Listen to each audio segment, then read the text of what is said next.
Bienvenidos a todos por asistir a este webinar sobre la importancia de la biofilia y sin más abrimos la jornada inaugurándola el director de la Agencia de Industria Forestal, José Ignacio Lema, y después el presidente del clúster, José Manuel Iglesias. Cuando quieras, Nacho. Gracias al clúster por esta iniciativa de organizar esta jornada que sirve además de presentación del libro de Inés Pernas. Felicidades a la autora por el esfuerzo que ha hecho en este libro. Efectivamente estoy en dos sitios al mismo tiempo, lo cual, bueno, yo creo que ya empiezo a odiar las webinars porque te permiten hacer este juego, lo cual tengo miedo a equivocarme y decir lo que no debo en cada uno de los sitios, ¿no? Pero bueno, sí que tenía mucho interés en estar en esta jornada de presentación del libro y de hablar de la biofilia.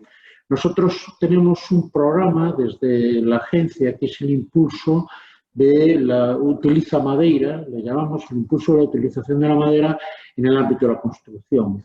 Tenemos una línea de trabajo para la construcción estructural de edificios públicos, pues, se han realizado centros de salud y escuelas. También en edificios privados hemos hecho una orden de ayuda dotada con 1,7 millones de euros que se han resuelto y que a través de la cual se ha promovido 80 edificaciones privadas. Pero también tenemos el desarrollo de utilizar el diseño biofílico en edificios públicos para favorecer entornos más naturales y un hábitat de entorno que el usuario lo perciba como más cómodo, ¿no? Hemos tenido un convenio con el Sergas, que lo hemos llevado al Consejo de la Xunta para su aprobación, para comprometer que el Sergas utilice el diseño biofílico como parte de utilización o de diseño de los interiores, ¿no?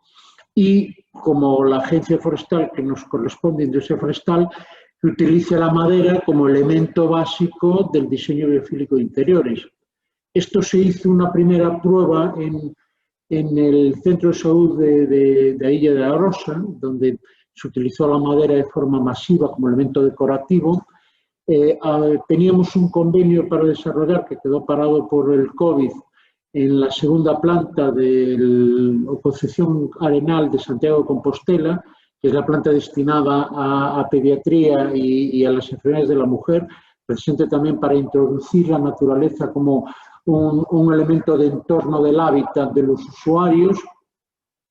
Y ahora, ya que no nos queda más remedio que acostumbrarnos al COVID, pues vamos a intentar desarrollar con Sergas Educación y Servicios Sociales la introducción de criterios biofílicos como una norma, un criterio de diseño de interiores para favorecer el hábitat, para mejorar, digamos, el hábitat de los servicios públicos cara al ciudadano. Estamos convencidos de que este diseño, y en él la utilización de la madera, tiene dos efectos. Uno, que mejora el entorno de utilización de servicios públicos para el ciudadano, para los usuarios, sobre todo en entornos un poco agresivos como pueden ser hospitales o centros de salud, pero otro sirve de motor económico, de palanca económico que mueva a una industria porque se utiliza mucha carpintería, mucha mano de obra. Estamos incorporando diseñadores o arquitectos a algo que antes, bueno, no se le daba importancia, ¿no? Creemos que las dos cosas son tremendamente importantes. Por un lado, el diseño como un entorno más favorable. De esto la autora del libro, pues creo que nos puede explicar y puede, digamos, favorecer el bienestar de las personas, pero también a nosotros nos preocupa y nos interesa la parte económica, toda la parte económica que está detrás de la utilización de elementos materiales como un elemento de hábitat, porque estamos en un momento donde desde la Unión Europea se está promoviendo todas las cadenas de valor que están utilizando materiales biológicos, que están utilizando procesos productivos y que respetan el medio ambiente, mucho mecánico, poco químico, procesos poco agresivos con el medio ambiente, la utilización de productos como la madera, que es reutilizable y reciclable, y en este momento presente la vuelta a la naturaleza, el COVID, que hizo que una reflexión sobre lo importante que es tener las casas arregladas, lo importante que es tener el hábitat mejorado. Creemos que es un momento fundamental para dar publicidad a todo lo que es la biofilia, todo lo que es el diseño de entorno natural y todo lo que es la utilización de la madera como elemento de mejora del medio ambiente, ¿no? Yo nada más felicitar al clúster por esta iniciativa. El clúster es una organización que ya lleva muchos años colaborando con los arquitectos en la utilización de la madera y en la utilización de entornos naturales. Felicitar a todos los ponentes, a Fernando, que es del CIS, a Beatriz, porque además es compañera. Beatriz y yo somos compañeros estatutarios del Sergas y por lo tanto mantenemos una segunda pasión aparte del diseño, que es que este sirva como hábitat para los usuarios del Sergas, ¿no? A Mónica García también la felicitación por su buen quehacer, y a la autora, que ya la felicité por darnos la oportunidad de mantener un manual de calidad que podamos publicitar en los entornos en donde el prescriptor mande, ¿no? Sin más, yo te devuelvo la palabra, se la paso a Manu, y gracias por invitarme a la inauguración. Buenas tardes a todas y todos en este feliz acontecimiento. Además de comparecer como presidente del clúster, también como presidente del grupo Cetus, propietaria de Galopin, que es la financiadora y promotora de la obra. Quiero agradecer especialmente la sensibilidad de Xera y de su director, Ignacio Lema, que desde el primer momento, cuando coincidimos en una asamblea del clúster, compartimos de forma absolutamente entusiasta la posibilidad de la publicación de esta obra, que en ese momento estaba en proceso y que hoy vemos culminado.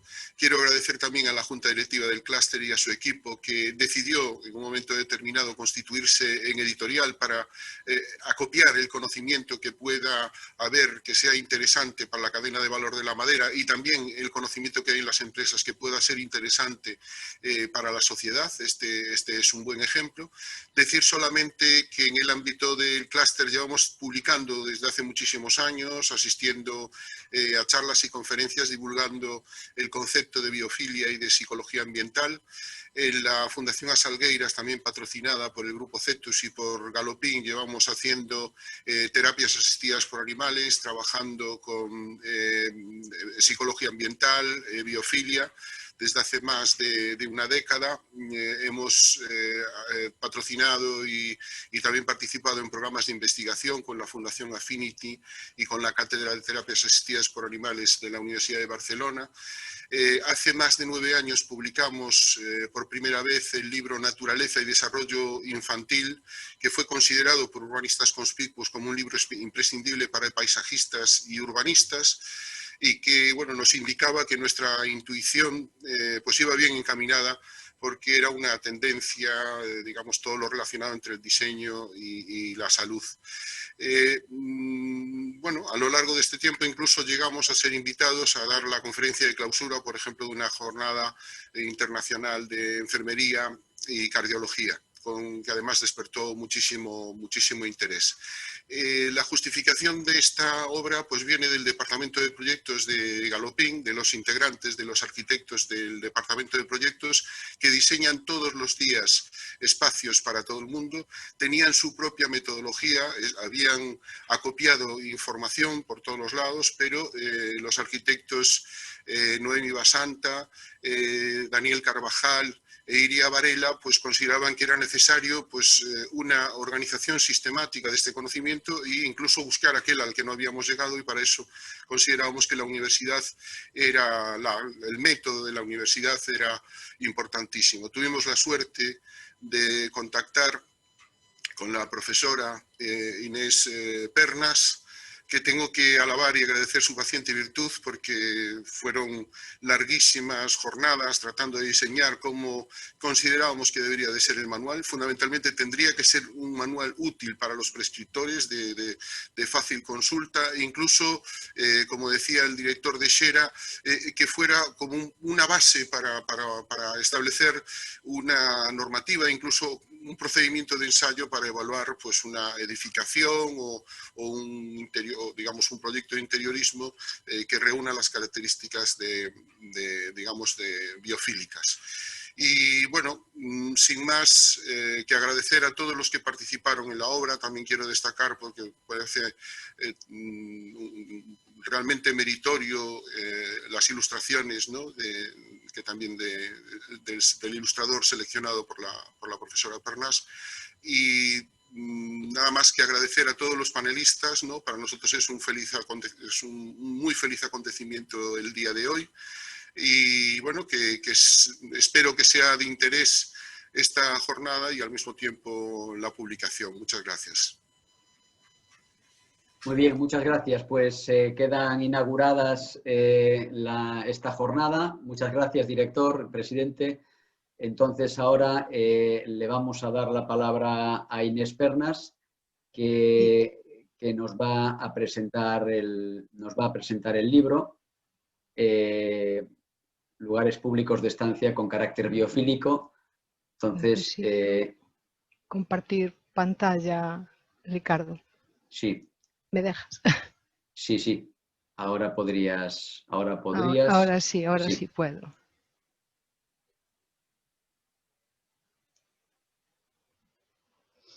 Ya se ve, ¿verdad?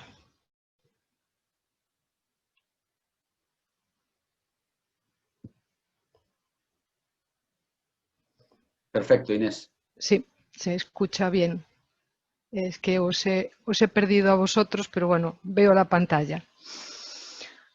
Bueno, pues muchas gracias y quiero dar las gracias a todos los asistentes a este acto porque, como decíamos, a pesar de esta forma tan poco personal que supone una conexión a través de una pantalla de ordenador, pues es una situación en la que ya cada vez nos vamos acostumbrando más y que nos vemos obligados por la situación en la que nos encontramos.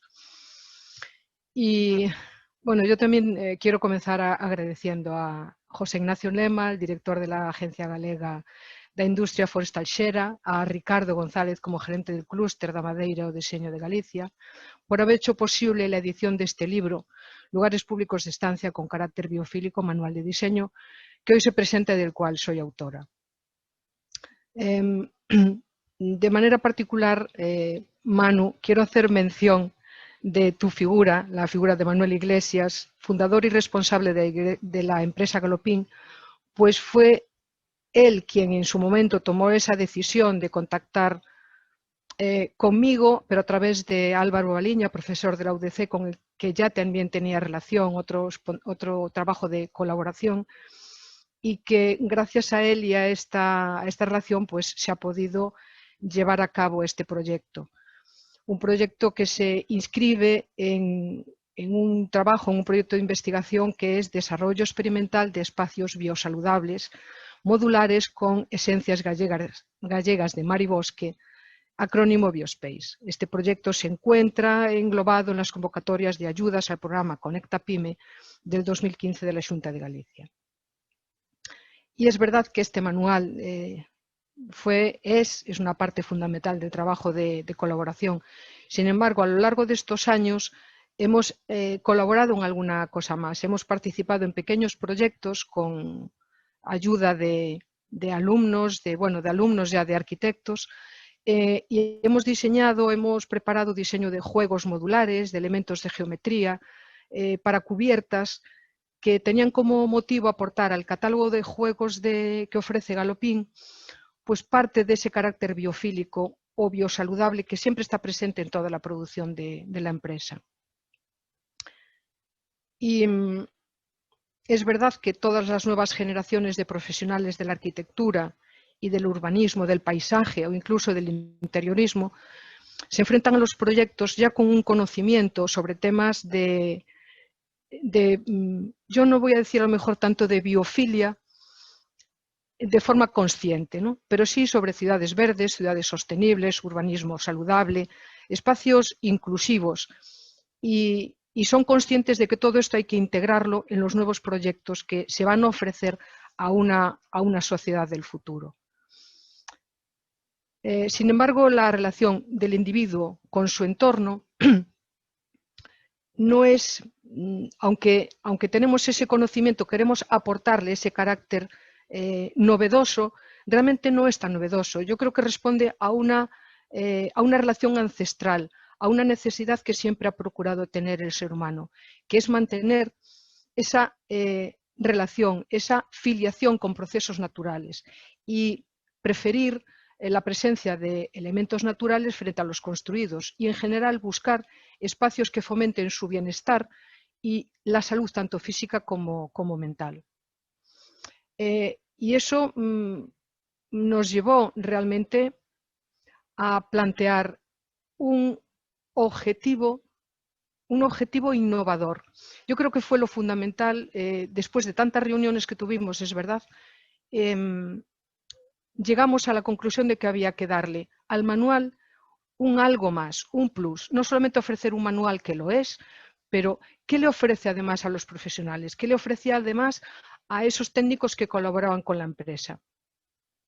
Pues lo que ofrecimos era aportar un objetivo innovador, una cuestión innovadora centrada en la incorporación de criterios biofílicos en el análisis y valoración del lugar. En el análisis y valoración. Y esto es un capítulo importante del que voy a hablar después en las siguientes imágenes. Porque estos criterios son complementarios a otros criterios genéricos que ya forman parte de las normas y planes urbanísticos existentes en las administraciones tanto locales como autonómicas o territoriales. Y estos criterios pues, son los relativos a la accesibilidad, sostenibilidad, ecología, perspectiva de género. Pero además nosotros pretendimos esto, y yo creo que lo cumplimos, un objetivo nuevo que es incorporar estos criterios biofílicos. Y esto está claro que nos llevó a una necesidad, y es hacer un estudio amplio de lo que es la biofilia, de sus teorías y cómo esas teorías se plasmaron en unos patrones, aquellos 14 patrones biofílicos que vamos a ver después y que necesitamos precisamente para organizar esa relación con el entorno y complementar todos esos otros criterios que ya las normas nos daban. ¿Y todo esto para qué? Bueno, pues para ofrecer al profesional una herramienta de trabajo. El manual se plantea tal y como su nombre indica. Es una guía que nos lleva durante todo el proceso de proyecto.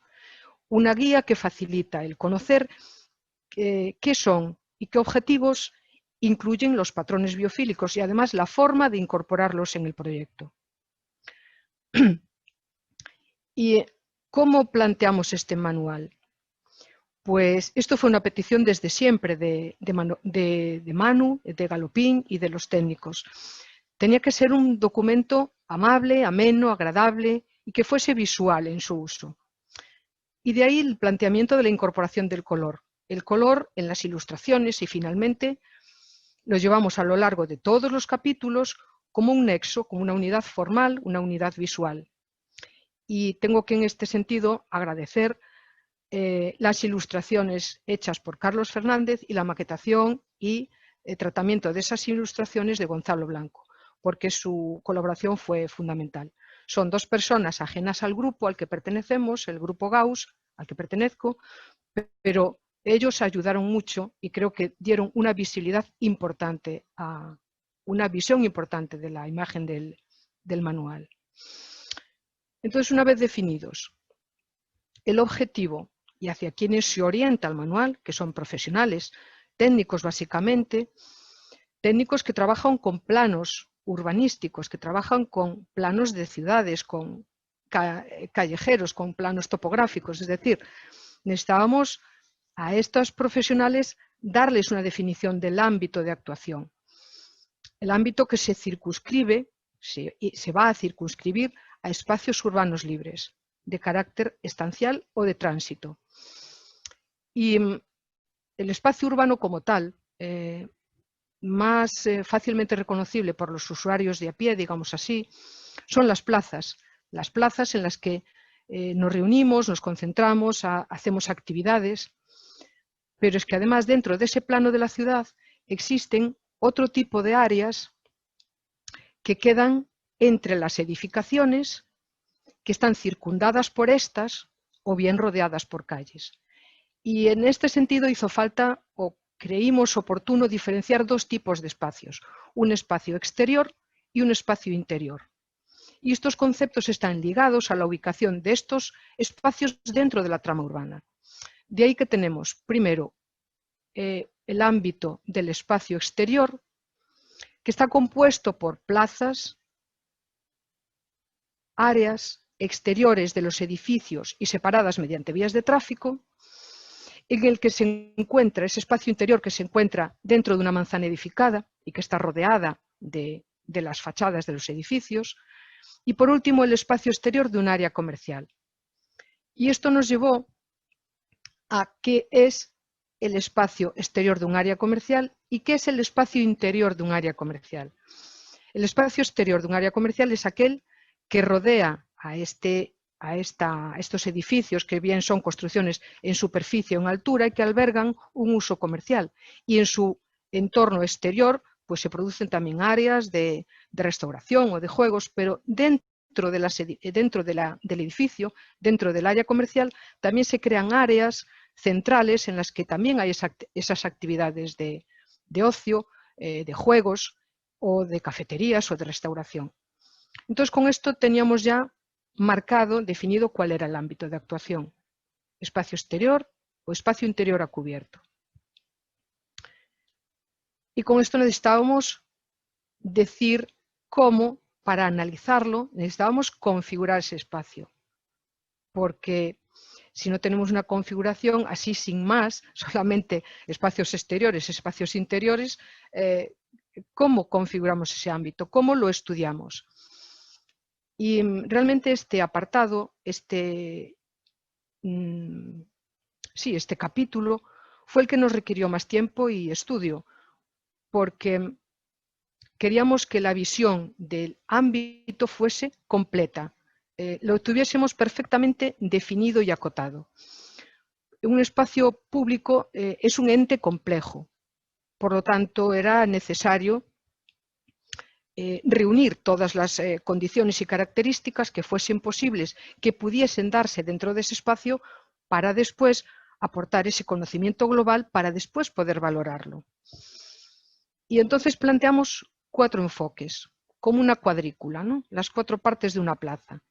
Y esos 4 enfoques son conceptos relativos al espacio público, pero que complementan en su conjunto el estudio de ese espacio público. Y los dividimos en estos 4 enfoques: la morfología del espacio público, que son aspectos relacionados con el entorno construido o natural que lo rodea, su topografía, su geometría. Después teníamos el enfoque bioclimático, que son todos aquellos conceptos, son aquellos términos relativos al clima y al microclima, porque todo esto condiciona el confort del usuario. El enfoque C, uso social del espacio, para conocer qué actividades se desarrollan, qué usos hay, qué seguridad nos puede aportar ese espacio público, para después también plantear posibles actividades o renovación de las que hay. Y por último, la perceptividad del espacio público. Este enfoque es el que nos va a dar una calidad tanto objetiva como subjetiva por parte del usuario en cuanto a qué aspectos relativos a los sentidos se perciben en ese espacio. Y cada uno de estos enfoques, como tal definición, hacía falta darles una estructura, un cuerpo, ¿no? Un cuerpo valorable, unos elementos valorables. Entonces, dentro de cada enfoque listamos una serie de indicadores, que son conceptos relativos al espacio público, Y, por ejemplo, como estamos viendo aquí, ¿no? Dentro de la morfología del espacio público, la conectividad. La conectividad es el indicador, pero dentro de la conectividad, ¿qué significa esto de conectividad? ¿Cómo está conectado este espacio con los bordes o con otros espacios? Pues entonces tuvimos que listar, definimos una serie de parámetros que son datos valorables dentro de cada indicador. Entonces, volviendo a este indicador de conectividad, por ejemplo, pues tendríamos las vías de tráfico rodado, la calle peatonal, el paseo fluvial. ¿Qué es? ¿Qué tipo de geometría recorre, rodea ese espacio? Y si nos vamos al enfoque de uso social, pues por ejemplo el indicador de categoría de los bordes del espacio, pues nos diría eso, qué actividades hay, qué nivel de seguridad. Entonces, con cada enfoque definimos una serie de parámetros y dentro de cada parámetro, perdón, de indicadores, y dentro de cada indicador una serie de parámetros. Parámetros que están definidos por datos, que son esos valores medibles, constatables, que después el técnico va al lugar de trabajo a tomar nota de ellos, a medir, a controlar, a ver porcentajes, a ver superficies. Entonces, con todo esto, todos estos datos medibles y cuantificables, podíamos tener perfectamente acotado y definido el ámbito de actuación. Y todo esto no deja de ser más que un índice, digámoslo así. Ahora necesitábamos darle el cuerpo estructural, textual al manual y además darle también ese cuerpo formal, ese cuerpo visual, ese aspecto, ese hilo conductor a lo largo de todos los capítulos que nos llevase a la parte última. La parte última de fichas, esa ficha que el profesional se lleva al trabajo de campo y que allí es donde irá a tomar los datos. Entonces dividimos el manual en dos partes, porque de todo lo que dije antes necesitamos una parte teórica, necesitamos describir cada uno de los enfoques, cada uno de los indicadores y cada uno de los parámetros, qué es y cómo tomo la medida.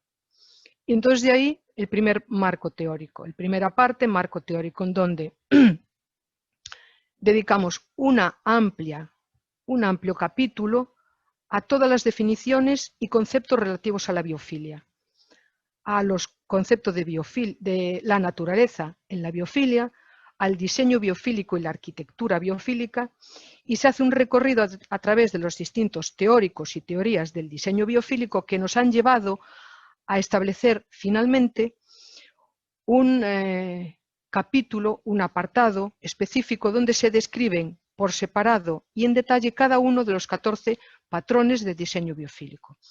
Y en ese capítulo se explican sus objetivos y las consideraciones y estrategias que se deben de seguir para después incluirlos en un diseño de arquitectura o un diseño de interiores, como estabais comentando antes.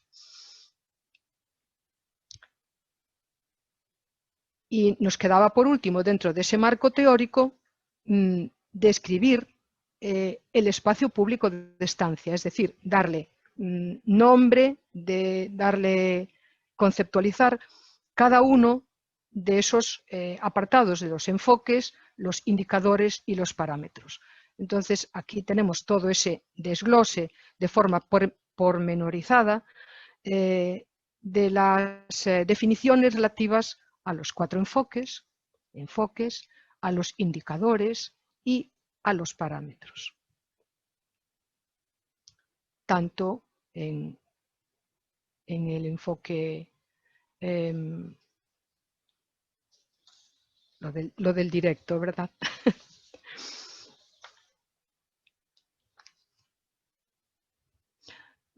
En el enfoque morfológico, perdón, bioclimático, de uso y perceptivo. Y todo ello acompañado por las ilustraciones, ese hilo de color, ese hilo conductor que nos va llevando a lo largo de todo el manual. Paso un poco estas imágenes de las páginas del manual en donde va relacionado, vuelvo a repetir, el color y donde van descritos cada uno de los diferentes conceptos. Y en la segunda parte, lo que mostramos es el proceso de obtención de la información para cada uno de los indicadores que corresponden a los 4 enfoques. Ya situados sobre el espacio urbano, de estancia o de tránsito, y siguiendo cualquier metodología o cualquier proceso metodológico empleado en un proceso de proyecto, se propone una secuencia lógica de la toma de datos. Datos definidores dentro de cada uno de los parámetros anteriormente descritos. Entonces, aquí ya dejamos de tener definición de lo que es la conectividad y la definición de parámetro, pero sí ya tenemos descrito lo que nos va a los datos que vamos a tener que tomar en cuanto a cada uno de los parámetros. Dentro de las vías de tráfico rodado, pues todo lo que necesitamos medir con respecto a las aceras o a los anchos de las vías, o en cuanto al arbolado, el tipo de geometría, el tipo de copa, la situación dentro del espacio, o en cuanto a los indicadores en el enfoque de perceptividad, pues esos parámetros de existen o no instrucciones, la calidad perspectiva de las visuales, la riqueza visual, etcétera, etcétera. Y con todo ello teníamos pues ya definido y caracterizado cada uno de los apartados. Pasamos a la segunda parte de un proceso de proyecto. Si hemos tomado datos, ahora hay que valorar el lugar y ofrecer un diagnóstico. Y este capítulo es donde se muestra la parte más importante del manual, lo novedoso del manual, es el capítulo clave, digámoslo así, porque en él se ponen en relación la definición de objetivos que propone cada uno de los patrones biofílicos con las características que hemos definido en cada enfoque. Y una vez puestas en relación estas dos cuestiones, lo que se fijan son unos criterios de valoración para después ofrecer las recomendaciones de diseño. Y en este apartado sí que ya existen fórmulas, existen tablas de idoneidad, tablas de porcentajes. Es la parte más técnica, más tipo ficha, en la que hay que incidir, aquí ya hay que hacer números, el técnico en cuestión, para después llegar a la parte tercera, al tercer apartado del método y proceso, que es la transformación del lugar. Y en este apartado lo que damos no es un proyecto en sí, o sea, del manual no va a salir nunca un proyecto hecho. Lo que sí se aportan son recomendaciones de diseño, recomendaciones que nos van a servir tanto para el objetivo que teníamos de determinar si un espacio de estancia es adecuado o no, si tiene un carácter biofílico o no, o bien nos van a dar también las pautas para intervenir con un proyecto nuevo para conseguir los objetivos de diseño que habíamos planteado. Y entonces vuelvo atrás, por ejemplo, en el patrón biofílico de luz dinámica y difusa, fijamos unos criterios de valoración en cuanto a la iluminación del espacio y una fórmula para obtener si la iluminación es idónea o no. En el capítulo de transformación del lugar, para ese patrón se han dado unas recomendaciones de cómo iluminar el espacio. Exactamente lo mismo con el otro patrón, el 9, conexión material con la naturaleza. En cuanto a la conservación del espacio, pues hemos dado unas recomendaciones en cuanto a cómo cómo ese espacio se debe diseñar para tener un carácter biofílico. Los patrones son 14. Dentro de cada enfoque se ha utilizado el patrón que consideramos más idóneo, aunque es verdad que por la variedad de objetivos del patrón puede haber dentro de cada enfoque varios patrones que se puedan resolver y que se puedan incorporar. Pero ahí está también la propia labor de iniciativa del técnico, del proyectista, que una vez que se lea cómo los patrones intervienen, pues entonces puede utilizarlos en el futuro proyecto. Y todo esto nos llevó a una última parte, que es un anexo en el que diseñamos una serie de fichas para tomar datos. Estas fichas son realmente una maqueta. En el manual, claro está, es una hoja en A4, pero estas fichas tenían también una intención de que puedan separarse, de que puedan incorporarse en una base de datos y llevarnos en una tablet y al final ir tomando datos y que un programa nos dé la cualidad o la calidad del espacio una vez que hemos tomado estos datos. Entonces, a esta ficha general que llamamos casuística del lugar es la que está diseñada, como podéis ver, en forma de cuadrante, y en cada uno de los cuadrantes nosotros tenemos desglosados todos los indicadores y parámetros. Entonces aquí el técnico puede, en una primera toma de contacto sobre el plano urbanístico que él tenga, de aquí ponemos que el esquema corresponde al plano urbanístico del ámbito de actuación, pues irá notando qué datos, qué parámetros influyen, qué indicadores necesito referenciar. Y entonces me llevo una idea global de lo que después voy a medir. ¿Para qué? Para irnos a las fichas del indicador. Estas fichas de indicador lo que hacen es referencia a cada uno de los indicadores. Están estructuradas en forma de tabla, de tal forma que, por supuesto, la primera fila es el nombre del indicador y después tenemos un listado de los parámetros y en la segunda columna el número de datos que es necesario tomar de cada parámetro. Y después queda una columna tercera en gris en este caso, en gris, donde el técnico puede tomar cualquier aspecto que le resulte relevante una vez que está situado en el espacio de trabajo. Y las fichas, como veis, se han diseñado también siguiendo los mismos colores de los enfoques, con una gama menor en los parámetros y en los datos, y manteniendo el mismo color del enfoque en el indicador. Y con esto llegamos al final del manual. Yo espero que esta presentación, que ayer Manu me decía, bueno, a ver cómo resumes en 20 minutos, no sé qué tiempo llevo, pero bueno, lo he tratado de hacer lo más resumido posible, a la espera de que esta presentación haya resultado amena y haya servido pues para una primera toma de contacto, ni más ni menos, con el contenido y objetivos del manual, y que haya suscitado pues interés para leerlo y ojearlo, porque podemos empezar de atrás adelante y de adelante atrás, leernos la primera parte y pasar de la segunda, o ya cuando realmente necesitemos pues leer toda esta segunda parte de método y proceso y volver al principio a recordar cosas. Y bueno, ya no me queda nada más que volver a agradecer al clúster la oportunidad de poder visibilizar este trabajo que ha resultado arduo pero satisfactorio. Es un trabajo que, como todo, yo digo, quien decía, es como un hijo, es verdad, es un hijo que lo ves y ya no le ves los defectos. Pero creo que debe de salir a la luz y que tenga aportaciones, tenga anotaciones al margen, porque errores los tendrá bien seguro, revisiones las va a necesitar. Pero también es cierto que si una investigación no sale a la luz, nadie la va a leer, nadie la va a ver y tampoco nadie va a aportar nada. Entonces, con todos los respetos que pueda haber o con todas las manuales maravillosos que hay en el mercado, que los hay, pues yo ofrezco esto y para vuestra valoración y para que lo utilicéis de la mejor manera posible. Y muchas gracias por todo.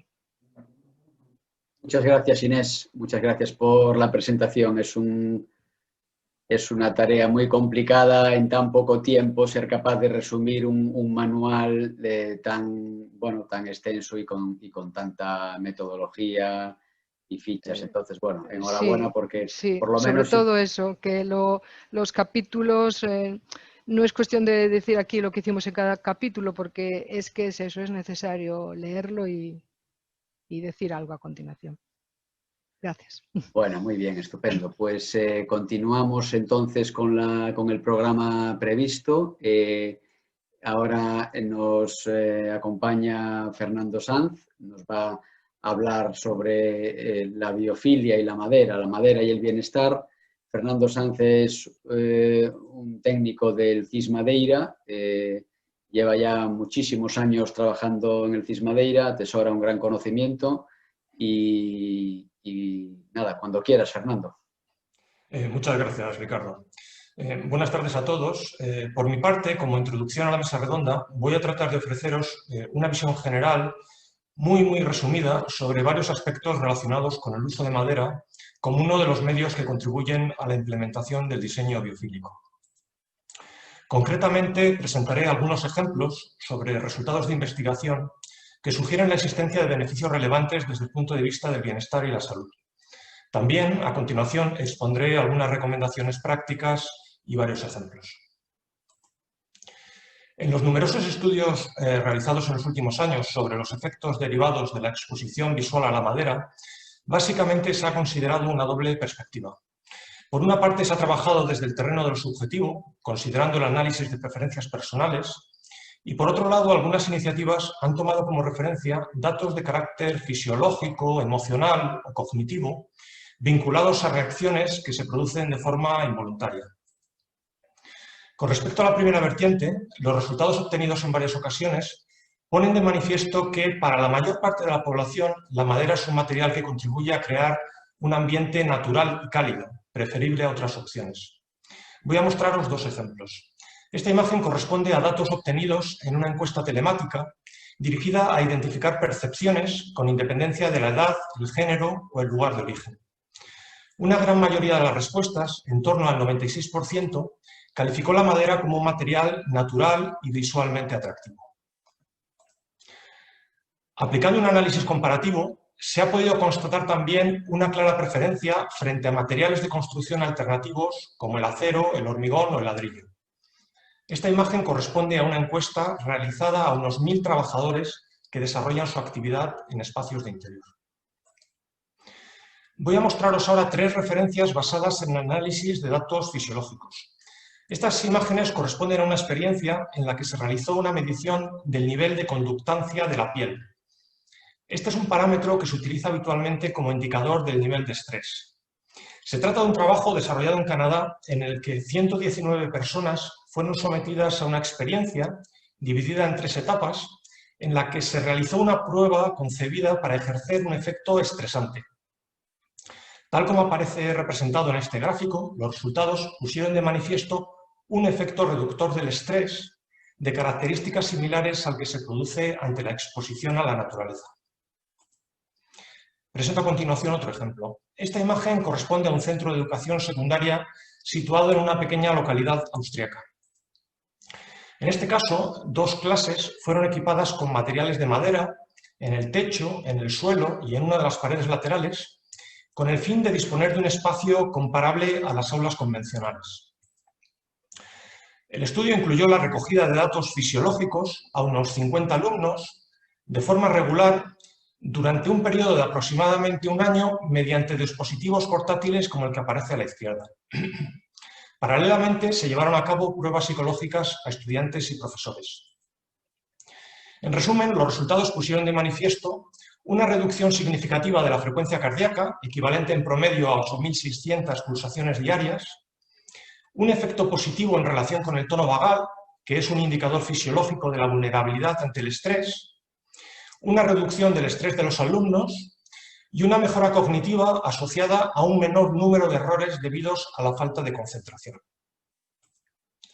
Como último ejemplo, voy a tomar como referencia un análisis desarrollado en Japón en el que se realizaron mediciones de corta duración sobre el pulso, la presión arterial y la actividad cerebral. En este caso, se comprobó que los diferentes estímulos visuales aplicados provocaron diferentes respuestas en la actividad nerviosa que regula funciones involuntarias. En base a los últimos avances en esta materia, que todavía cuenta con un amplísimo margen de desarrollo en el futuro, cabe destacar varias recomendaciones prácticas. La primera de ellas es un tanto evidente. Dado que los beneficios del uso de la madera parecen derivados de su capacidad de evocación de la naturaleza, todo lo que vaya en favor de dotar de una apariencia natural en la aplicación de tratamientos decorativos, por ejemplo, es algo recomendable y positivo. Estas imágenes corresponden a un interesante estudio realizado en el Instituto Nacional de Oncología de Bratislava, en Eslovaquia. En este caso, si bien la metodología aplicada fue bastante sofisticada, incluyendo la aplicación de técnicas de exploración neurológica y el análisis de expresiones faciales, entre otros aspectos, como podéis comprobar, los materiales de madera se utilizaron con un diseño realmente sencillo, tratando de optimizar esa apariencia natural a la que acabo de referirme. La segunda recomendación tiene que ver con la consideración de aspectos relativos a la higiene y a la limpieza, lo cual resulta especialmente relevante en instalaciones de carácter sanitario. En este sentido, es conveniente tener en cuenta que la madera es un material singular, que requiere conocer bien las ventajas y limitaciones existentes en su utilización. Para ello, por ejemplo, puede ser importante la adecuación de los tratamientos de acabado superficial y de los productos de limpieza utilizados, que pueden tener una eficacia variable. Y por otra parte, también cabe tener en cuenta las propiedades específicas de cada tipo de material. Esta diapositiva corresponde a un artículo científico publicado recientemente que pone de manifiesto las ventajas de la madera de roble en comparación con otros materiales como el aluminio, el acero inoxidable o el policarbonato. En este trabajo se utilizaron 4 tipos de bacterias que intervienen comúnmente en infecciones asociadas a la atención sanitaria. La imagen de la derecha corresponde a los ensayos realizados con uno de los agentes patógenos más comunes y peligrosos, el Staphylococcus aureus. En el eje horizontal se representa el tiempo en las 2 primeras semanas de ensayo y en el eje vertical se representa la unidad empleada para estimar el número de bacterias presentes superficialmente. Como podéis comprobar, comparando las líneas azul y roja con el resto, las propiedades bactericidas de la madera, derivadas de la composición química y de la estructura física de este tipo de material, son claramente patentes. Otro aspecto recomendable es la búsqueda de una percepción multisensorial, visual y táctil, por ejemplo, que genere sinergias positivas. Esta imagen corresponde a un centro médico infantil canadiense. En relación con esta cuestión, desde el Instituto de Investigación e Innovación en Bioingeniería de la Universidad Politécnica de Valencia se ha realizado un interesante trabajo relativo a salas de espera pediátricas. En los resultados de este estudio, junto a la confirmación de ese efecto sinérgico al que acabo de referirme, se observó que incluso puede alcanzarse una mayor reducción del estrés por medios auditivos y olfativos que por medios visuales. Otro de los puntos que también ha podido constatarse de forma experimental es la conveniencia de valorar cuidadosamente el nivel de utilización de madera. Estas imágenes corresponden a un análisis realizado en un hospital noruego en el que se pudo comprobar que una excesiva cantidad de madera puede llegar a generar un efecto contraproducente. Y como última recomendación, sugiero la conveniencia de integrar diferentes pautas de diseño biofílico, combinando la presencia de madera con otros criterios. En este sentido, para acabar, voy a referirme rápidamente a algunos ejemplos. Esta diapositiva corresponde a un centro británico creado para atender a enfermos de cáncer y a sus familias.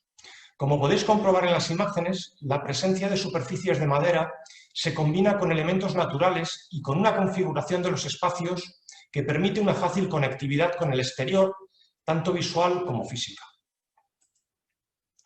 En esta diapositiva aparecen imágenes de un complejo escolar situado en Lyon, en Francia. En este caso, una de las características más destacadas es la presencia de un revestimiento de madera que cubre la mayor parte de los edificios, tanto en el interior como en el exterior. Este revestimiento, en algunas paredes y techos, está intercalado con paneles pintados.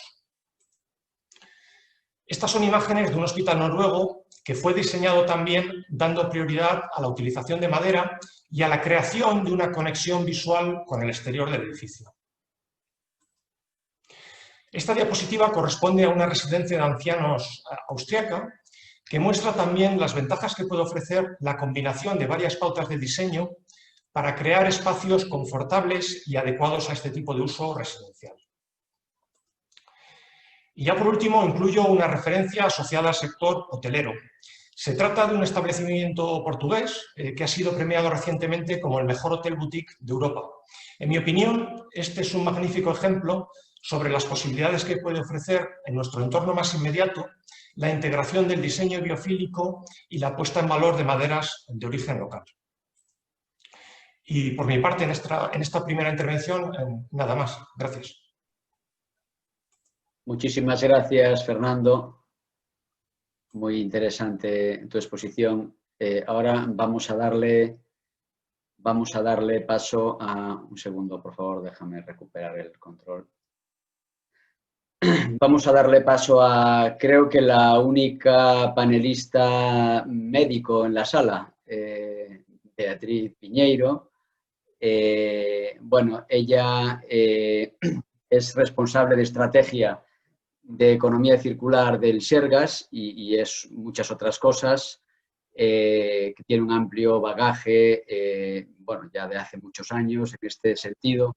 Acaba de recibir el Sergas, creo que hoy o ayer, un premio muy importante que ella nos podrá contar en este sentido. Entonces, bueno, le cedo la palabra a Beatriz cuando tú quieras.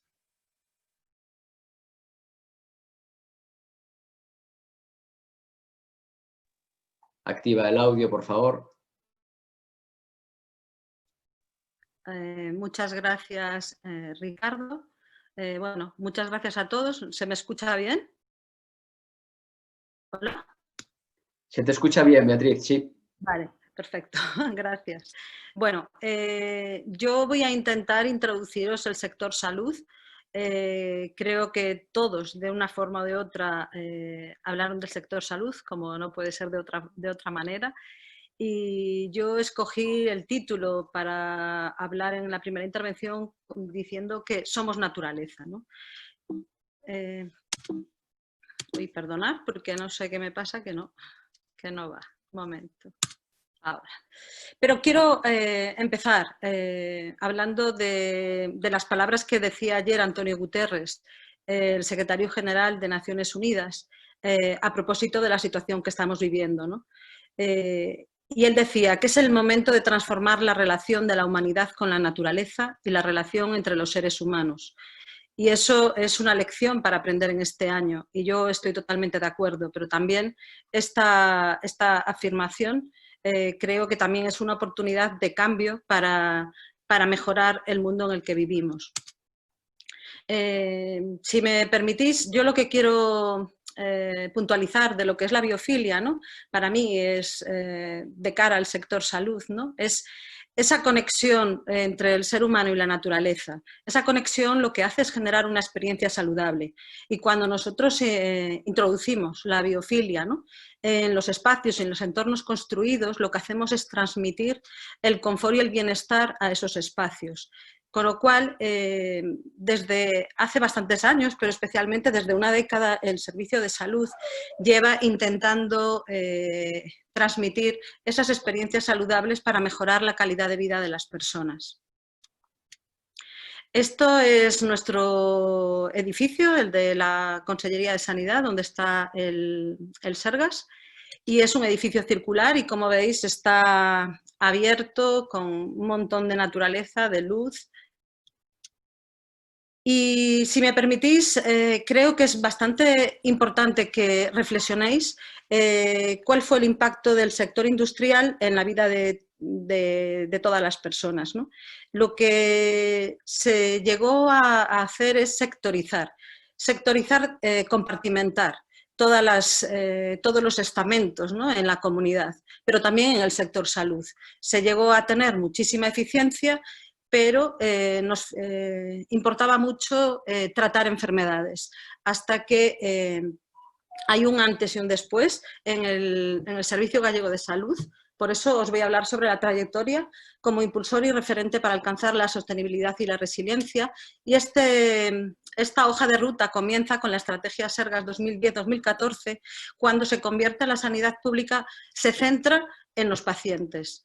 Todo alrededor del paciente. Tenemos dos proyectos que fueron nuestros buques insignias para poder hacer esa transformación, que fueron los proyectos Hospital 2050 y Nova Saúde, para continuar con la mejora de la salud de la ciudadanía a través de la estrategia Sergas 2015-2020 y la estrategia de humanización, Preto de ti, porque sí es importante hacer entornos más amables, más cercanos, pero potenciar especialmente la empatía. Podemos ser muy buenos médicos, pero si no le miramos a la cara a las personas, no le damos una palmada, pues realmente a lo mejor esas personas no sienten que les estemos tratando bien.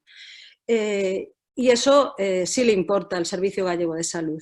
Y desde el 2019 el Servicio Gallego de Salud decide introducir la estrategia de economía circular para desarrollar un marco de acción para ayudar a combatir el cambio climático y asegurar la sostenibilidad del sistema sanitario gallego. Esto nos permitió entrar a formar parte de la red global de hospitales verdes y Salud sin Daño. Es una organización no gubernamental que está en todo el mundo y a través de ella y también,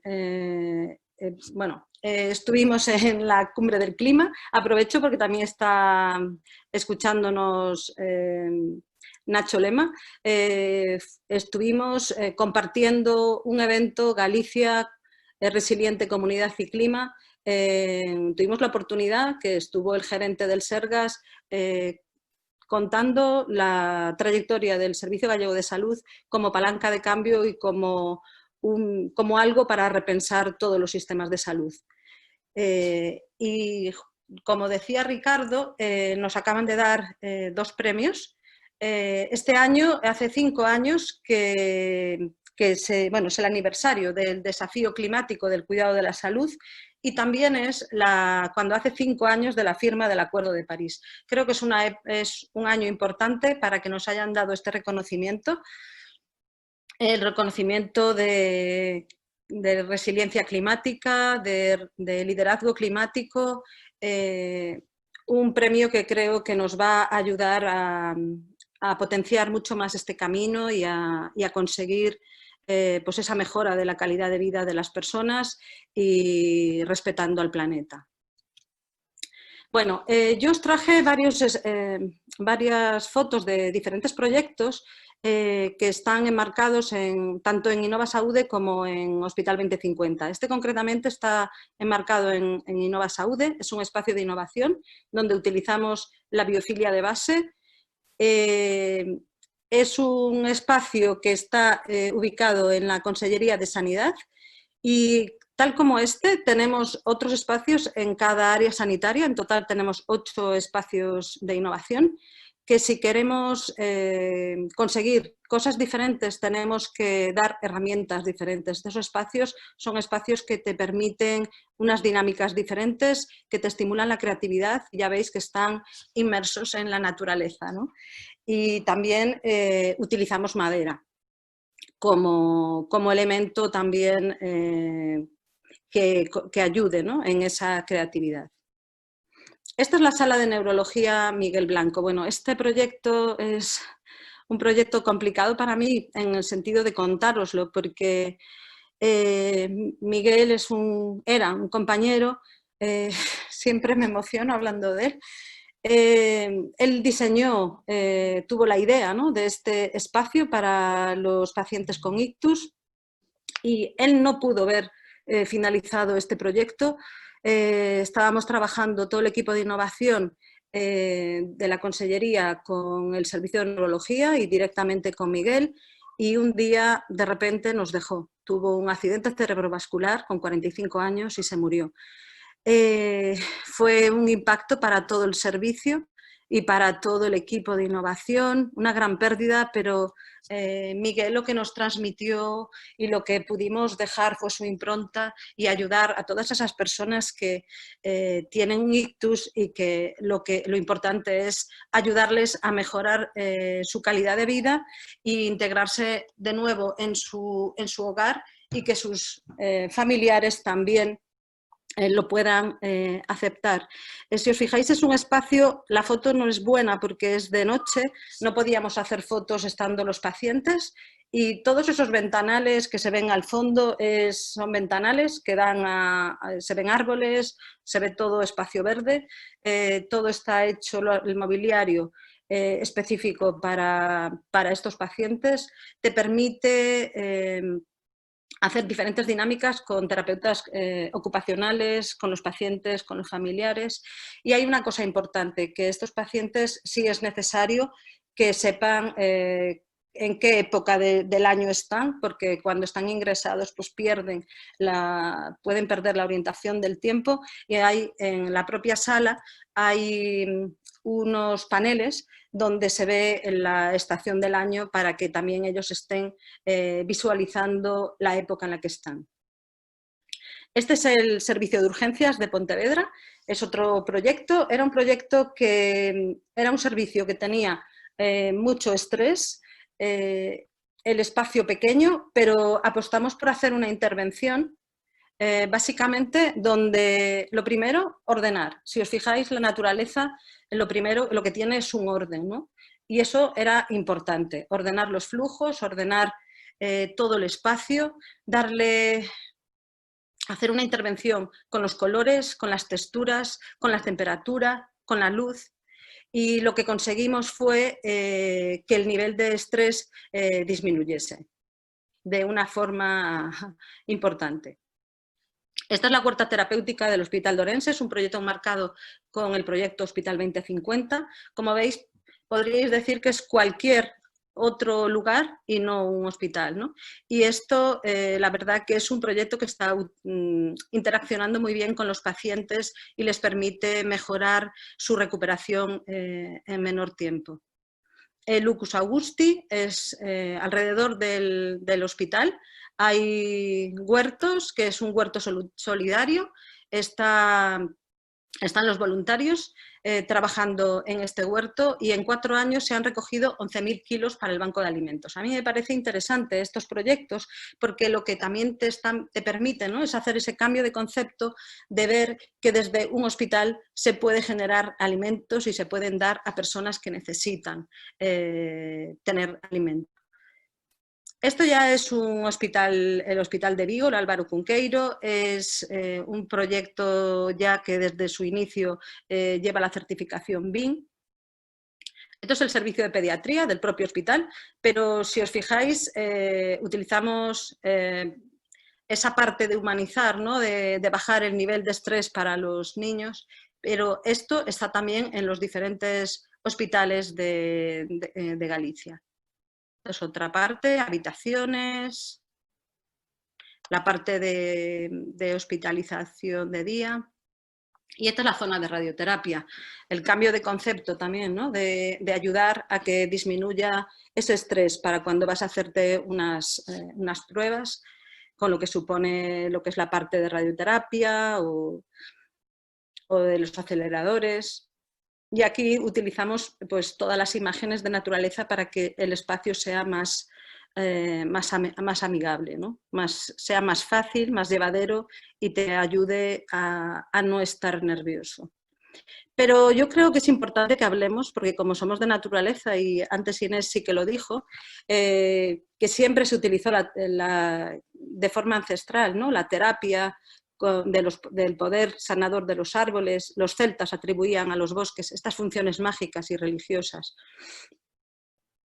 Y tenemos el Shinrin-yoku, es una iniciativa de Japón del año 1982 para darle valor a esos bosques, ¿no? Lo que significa la palabra es absorber la atmósfera del bosque, sumergirse en el bosque como fuente de inspiración y curación, para restaurar nuestra conexión con la naturaleza, que creo que es fundamental hacerlo. Frecuentar los bosques posee efectos que los podemos medir en el organismo, tanto en la disminución del nivel de estrés, de la disminución de la tensión arterial. 2 horas de caminata consciente, ahí sí que vuelvo a reflejar que tiene que ser consciente, hace que se puedan rebajar los niveles de estrés y que los efectos se puedan prolongar días después. Lo que es el bosque disminuye la actividad del córtex prefrontal, que es responsable de las funciones cognitivas como la planificación. Y sin embargo, aumenta la actividad en otras áreas del cerebro vinculadas con la empatía y con las emociones, relacionadas con el placer y la emoción. Y es muy importante que descubramos la vida que nos rodea, porque si os paráis a pensar, estamos siempre corriendo de un lado a otro, pensando, a lo mejor vamos andando por un espacio donde está lleno de árboles y sin embargo no somos conscientes de ello. Para que pueda ayudarnos a sanar, necesitamos olvidar las rutinas de pensamiento, abrir los sentidos al entorno de texturas, sonidos, aromas, silencio. Y necesitamos inhalar los olores del bosque con toda consciencia. Abrazar un árbol para sentirse mejor. Los árboles nos ayudan a conectarnos con la naturaleza, nos ayudan a estimular nuestra creatividad, pero especialmente nos ayudan a potenciar nuestra empatía, que seamos más amables. Esto es un koala que en Australia en verano, en vez de ir a beber cuando tienen calor, lo que hace es abrazarse a un eucalipto, a una acacia, para poder refrescarse. Y esto es un ejemplo de que realmente los árboles ayudan, ¿no?, a curarnos, a sanarnos, a darnos bienestar. ¿Y cuál es la importancia de los bosques? Aquí me quiero parar porque el aire de los bosques lo que hay abundantemente son iones negativos de oxígeno que ayudan a estimular y armonizar pues, procesos vitales, esferas física y emocional. Es lo que le llaman, ¿no?, vitaminas del aire. Para que tengáis una idea, la atmósfera sana necesitamos que haya un equilibrio por cada ion positivo, que haya 4 iones negativos. Los iones positivos son poco saludables, son los iones de la contaminación. ¿Cómo absorbemos los iones negativos? Los absorbemos por la piel y por la respiración. Y los efectos son pues esa reducción del estrés, el sentirnos mejor, el aumentar la concentración, el que fortalezca especialmente nuestro sistema inmunológico, nuestro metabolismo. Y por todo ello es importante que transmitamos ese amor por la naturaleza y esa conexión que necesitamos. Porque me gusta mucho lo que decía Wangari Maathai, que es cuando plantamos árboles, plantamos las semillas de la paz y la esperanza.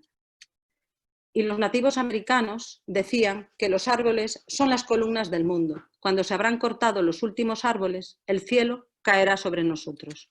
Muchas gracias. Muchísimas gracias, Beatriz. La verdad es que nos dejaste un listón muy alto. Vamos a... Deja de compartir pantalla, por favor, para darle paso a... dejar de compartir. Perfecto. Exacto, muy bien. Muchas gracias. Muy bien, pues vamos a darle paso ahora a Mónica García. Mónica García, además de arquitecta, es la cofundadora de la iniciativa Cómo crear historias. Ahora ella nos contará con más detalles, una profesional muy activa en el ámbito de la economía circular y de los proyectos con alto componente biofílico, y ella nos va a contar espacios para bichos, plantas, personas y otros seres vivos. O sea que cuando quieras, Mónica. Bueno, hola a todos y bueno, en primer lugar quería agradecer a la organización la invitación a esta presentación y bueno, y a las personas asistentes vuestro tiempo.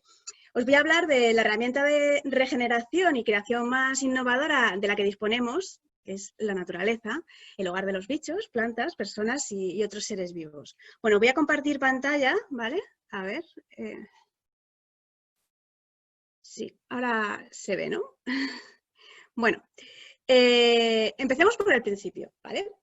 Nuestro estudio de arquitectura y paisaje, Cómo crear historias, nació hace unos 18 años. Nos llamamos así Cómo crear historias porque nuestros proyectos son generadores de vivencias y en sí mismos son contados como historias donde los protagonistas de los espacios son las personas junto a otros seres vivos que los habitan y, por supuesto, su entorno, ¿no? Nada más empezar, nos dimos cuenta que lo que más nos apasionaba, junto con la arquitectura y crear historias, era y es el paisaje, los procesos naturales, la integración de la naturaleza en el medio construido, los espacios entre los edificios y su vínculo con las personas y esos otros seres vivos que los habitan, el bienestar que generan y su capacidad para estimular la creatividad. Así que bueno, lo que hacemos es crear espacios que integran soluciones basadas en la naturaleza en la arquitectura y al revés. Es decir, lo que hacemos es renaturalizar los espacios teniendo en cuenta a las personas y otros seres vivos a través de la biofilia, ¿no? Además, bueno, este enfoque encaja a la perfección con lo que se entiende por diseño regenerativo. Nuestro interés en estos temas surge de 4 necesidades. Por un lado, pues la creatividad, ¿no? En primer lugar, todas las personas somos creativas, aunque no seamos conscientes de ello, ¿no? Necesitamos la creatividad para el día a día. Cuando estamos resolviendo un problema, la estamos usando. Por otro lado, existe una necesidad innata que tenemos los seres vivos de contacto con la naturaleza. Bueno, y por eso estamos aquí todos hablando sobre ello. La naturaleza es nuestro primer hogar, nos genera bienestar, nos alimenta, nos protege y estimula nuestra creatividad. La biofilia precisamente es nuestra afinidad innata por la naturaleza y otros seres vivos y pone nombre a esa necesidad. También hay que dar respuesta a la necesidad social de contacto, cooperación, cuidado y apoyo mutuo entre los seres vivos. Pues necesitamos cooperar para sobrevivir. No hay que olvidar que además en la naturaleza está todo interconectado y que todos los elementos también cooperan para sobrevivir y no generar desperdicio. Es decir, la naturaleza es experta en economía circular. Y por último, tenemos la necesidad global, a escala planetaria, de mitigación y adaptación al cambio climático, así como la incorporación de la economía circular en los proyectos. Necesitamos cumplir esos objetivos de desarrollo sostenible. Necesitamos a la naturaleza. Según el estudio elaborado por AIMC en el año 2016, al menos en España, pasábamos cerca del 90% del día en interiores. Bueno, pasábamos antes de la pandemia. Habría que actualizar este estudio, ¿no? Lo cierto es que ya antes de la pandemia estábamos confinados en interiores, y no éramos conscientes de ello. Esperemos que ese porcentaje de confinamiento inconsciente disminuya, pues cada vez hay más evidencias científicas que apoyan que los lugares más seguros frente al virus son los exteriores, ¿no? Y además tenemos que poner de nuestra parte para estar más en contacto con ese exterior, porque lo cierto es que pertenecemos a una especie que necesita caminar y estar en contacto con la naturaleza en esos espacios exteriores. La especie humana se inició cuando un primate se puso en pie, probablemente para ver dónde encontrar comida, ¿no? Mejor, ¿no? Y bueno, comenzó a caminar en esa naturaleza y no paró, ¿no? Ya en el año 2012, Tanya Bekalkov y Timothy Bidley sintetizaron esa necesidad de contacto con la naturaleza en una pirámide, que es la que veis en la pantalla. Se basaron en la pirámide de la alimentación para generar un gráfico con la dieta de naturaleza necesaria. En base a estas 4 necesidades, la relacionada con el cambio climático, nuestra necesidad de naturaleza, de cooperación y creatividad, lo que hacemos es diseñar espacios capaces de crear historias, vivencias que generen una biodiversidad funcional dentro del marco de la economía circular y que integren una naturaleza que genere un ecosistema en el que se incluya a las personas y otros seres vivos, y todo esto desde una arquitectura biofílica que estimule la creatividad. En definitiva, hacemos diseño regenerativo basado en la naturaleza y así conseguimos regenerar entornos. Vale. ¿Y dónde desarrollamos nuestra actividad? Bueno, pues por un lado en lo que Jan Gehl denomina como espacios entre edificios, ¿no? Que engloba espacios exteriores. Y por otro lado en el diseño de edificios nuevos, el rediseño de existentes, estableciendo siempre una relación entre el interior y el exterior a través de la naturaleza. ¿Cómo lo hacemos? Bueno, desde un doble planteamiento, a escala humana, a través de la observación, la investigación de las huellas del lugar y el paisaje cultural y la participación de las personas que habitan los espacios desde la psicología ambiental, ¿no? Para realizar una especie de análisis etnográfico que sirva de base para el diseño. Y entrelazado con este reto de la escala humana, incorporamos una serie de estrategias de renaturalización a través de soluciones basadas en la naturaleza, bien sea con infraestructura verde que favorezca la presencia de flora y fauna autóctona, procesos y ciclos naturales, arbolado urbano, cubiertas ajardinadas, muros verdes, etcétera, ¿no? puesto que además de aportar beneficios a la comunidad, estimular la creatividad, saciar nuestra necesidad de contacto con la naturaleza, también contribuyen a esa mitigación y adaptación al cambio climático, además de aportarnos, por supuesto, salud y bienestar. Bueno, ¿y qué hacemos? Bueno, pues eso, renaturalización urbana y diseño regenerativo que acabo de comentar. Y bueno, dentro de esta estrategia global planteamos espacios que nos cuidan a través de los Healing Gardens, que son jardines que nos cuidan y que contribuyen a que las personas sanen a través del contacto con la naturaleza. Son jardines que suelen situarse en espacios sanitarios y hospitalarios y, sin embargo, también sería deseable incorporarlos en oficinas, escuelas, balnearios, hoteles, ¿por qué no? Y parques urbanos, incluso, bueno, en una vivienda, porque al final son jardines que te ofrecen salud. También hacemos planescaping, una estrategia que consiste en traer al interior un paisaje vegetal que interactúe con el espacio. Rain Gardens y otros sistemas urbanos de drenaje sostenible que contribuyen a recuperar el ciclo natural del agua. Incluye jardines de lluvia, cubiertas ajardinadas o pequeños estanques que lo que hacen es retrasar la entrada del agua en la red, la aprovechan y la limpian, reduciendo la escorrentía superficial y el riesgo de inundaciones. También incrementan la superficie vegetal y generan biodiversidad, además de aumentar la resiliencia de la ciudad frente a impactos naturales o humanos. Bueno, y finalmente está el wayfinding, que también realizamos, que aúna arquitectura, diseño gráfico y ambiental para conseguir que nos orientemos en el espacio.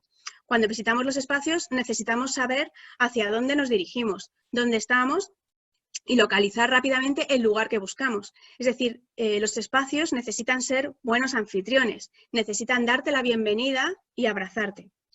Bueno, en nuestro blog, lo podéis encontrar en la web, hay artículos sobre todos estos temas más desarrollados con bibliografía por si os interesa alguno de estos temas. Bueno, y para finalizar, quería hablar de manera muy breve, igual unos 5 minutos o menos, de una obra construida que reúne algunos de los temas que he ido mencionando y que se llama La misteriosa historia del jardín que produce agua. Siempre ponemos un título a cada proyecto que es en sí mismo un microrrelato de lo que ocurre allí, ¿no? Podéis, por supuesto, encontrar más información en la web. Y bueno, lo cierto es que tras 12 años de gestación, 5 años de vida y 8 premios, os presentamos el increíble caso de la misteriosa historia del jardín que produce agua. Bueno, era un gran vacío, una herida a la espalda de la zona alta de Cejín, un pueblo de interior de Murcia, en una región con problemas de sequía y en una zona del casco histórico con grandes desniveles y sin apenas espacios públicos ni parques, ¿no? Entonces, fruto de una nevada, se derrumbó un barrio entero con sus calles y apareció este gran vacío con una diferencia de altura de unos 25 metros. Esto generó una gran desconexión urbana, imaginaros, ¿no? Desaparecieron de repente las calles. Las personas trataban de atravesarlo para llegar al otro lado. Y lo que hicimos fue recuperar los caminos naturales de los paseantes, esos desire paths que podéis ver por aquí, que fueron trazando con los años. Y bueno, mediante un proceso de renaturalización urbana, regeneramos la zona y aliviamos esa gran desconexión en el casco antiguo. ¿Cómo lo hicimos? Pues con la ayuda de plantas de ribera, que son las que limpian el agua de nuestros ríos. Entonces, lo que hicimos fue depurar el agua sucia generada en la parte alta del municipio a través de unos estanques con esas plantas de ribera, esos estanques situados entre los desire paths que he mencionado antes, esos caminos que la gente había ido trazando, y así aliviamos esa escasez de agua y curamos la desconexión urbana. El agua va cayendo por gravedad y acompaña al paseante con un susurro y obtenemos así un agua apta para el riego de un jardín. Generamos un espacio público del que brota un jardín vertical y horizontal donde la flora atrae a la fauna, aportando biodiversidad al entorno y curando esa herida urbana. Y durante los 3 años que duró la obra nos marcamos una tarea que fue la de fotografiar la obra cada día que la visitábamos desde 2 puntos de vista diferentes. Y con las imágenes hicimos un vídeo que podéis ver también en la web por si os pica la curiosidad. Creamos una sinfonía cromática, sonora y aromática de la que se puede disfrutar a lo largo del paso de las estaciones. Este es un espacio que está vivo, que va evolucionando y la naturaleza va reclamando su lugar. Es una sinfonía con vistas a un mar de cubiertas y a la huerta murciana. Incluso, bueno, escondemos en un bolsillo del paseo un edificio que alberga un vivero de empresas, un espacio de coworking con oficinas compartidas, donde emergen iniciativas cuya creatividad se ve estimulada por ese entorno. Y donde los límites entre el jardín y el edificio se diluyen. En la primavera del 2015, la flora empezó a atraer a la fauna y tras su inauguración, los vecinos y visitantes han hecho suyo este espacio y lo fotografían y dicen cosas tan bonitas como las que aparecen en la imagen, ¿no? Por el camino ha ido coleccionando premios, hasta ahora cuenta con 8. Entre otros galardones ha sido Premio Regional de Arquitectura de Murcia en el 2017 por sus valores en sostenibilidad y además Premio de Reconocimiento Europeo de Arquitectura Sostenible de la Fundación Holcim. Bueno, y si os parece interesante lo que os he contado, desde Cómo Crear Historias buscamos personas que necesiten nuestra creatividad para mejorar su entorno, a través de esa integración de la naturaleza en la arquitectura, o al revés. Y si sois una de ellas, bueno, pues aquí nos podéis encontrar. Muchas gracias. Muchas gracias, Mónica. A ver, ahora a ver si consigo dejar de compartir. Ya, vale. Estupendo, muy bien, muchas gracias.